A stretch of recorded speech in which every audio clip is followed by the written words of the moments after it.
না বিদ্যালয়ৰ পোছাকক লৈ ইউনিফৰ্মক লৈ শিক্ষামন্ত্ৰী ৰণোজ পেগু ডাঙৰীয়াৰ বক্তব্যটো আমি দেখিছোঁ। বক্তব্যটোক লৈ পেলাই বিতৰ্ক সূচনা হৈছে আৰু সূচনা হোৱাটো উচিত, কিন্তু মই ৰণোজ পেগু ডাঙৰীয়াক বিশেষ দুখ দিব বিচৰা নাই। তেওঁ এইকাৰণেই দুখ দিব বিচৰা নাই, তেওঁতো এটা অকপট স্বীকাৰোক্তি কৈছে যে মই 600 টকাত দুযোৰ ইউনিফৰ্ম দিব লাগে। এতিয়া দুযোৰ ইউনিফৰ্মৰ দাম 600 টকা ধাৰ্য কৰি দিয়া মানুহজন কোন? মুখ্যমন্ত্ৰী নেকি? কাৰণ ল'ৰা ছোৱালীয়েতো ভোট দিব নোৱাৰে। স্কুলৰ ল'ৰা ছোৱালীয়ে ভোট দিব পৰাহেঁতেন তেওঁলোকৰ কাৰণে নিৰ্ধাৰিত আঁচনিৰ মূল্য অলপ বেছি হ'লহেঁতেন।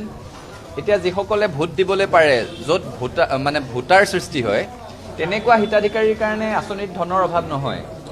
মোৰতো সন্দেহ হয় কেতিয়াবাই 600 টকা কিয় দি আছে, তাৰো আকৌ 200 মান টকা বেলেগ কোনোবা হিতাধিকাৰী আঁচনিত দি 400 টকাতে দুযোৰ ইউনিফৰ্ম দিয়াৰ ব্যৱস্থা কৰে নেকি মোৰ সন্দেহ হয়।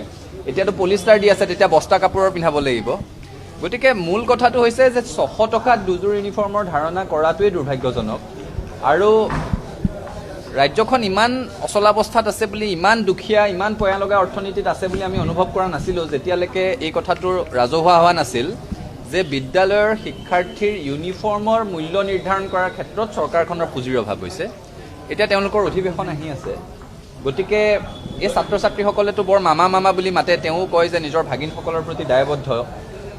এতিয়া 38 ডিগ্ৰী 37 ডিগ্ৰী গৰমত 70% পলিষ্টাৰ মিহলি কাপোৰ নিজৰ ভাগিনসকলক পিন্ধাবনে নিপিন্ধাই, সেই কথাটো সহৃদয়তাৰে উপলব্ধি কৰিবৰ কাৰণে মুখ্যমন্ত্ৰীগৰাকীক আহ্বান জনাইছোঁ।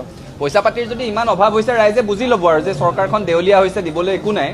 কিন্তু যদি দেউলীয়া হোৱা নাই, যদি ভিক্ষাৰ জুলুঙালৈ ঘূৰিবলগীয়া এটা অৱস্থাৰ সৃষ্টি হোৱা নাই, তেতিয়াহ'লে এই ইউনিফৰ্মৰ কাৰণে অলপ বেছি পইচা ধাৰ্য কৰি অলপ ভাল কোৱালিটিৰ কাপোৰ ছাত্ৰ ছাত্ৰীসকলক পিন্ধাবৰ কাৰণে চৰকাৰক দাবী জনাইছোঁ।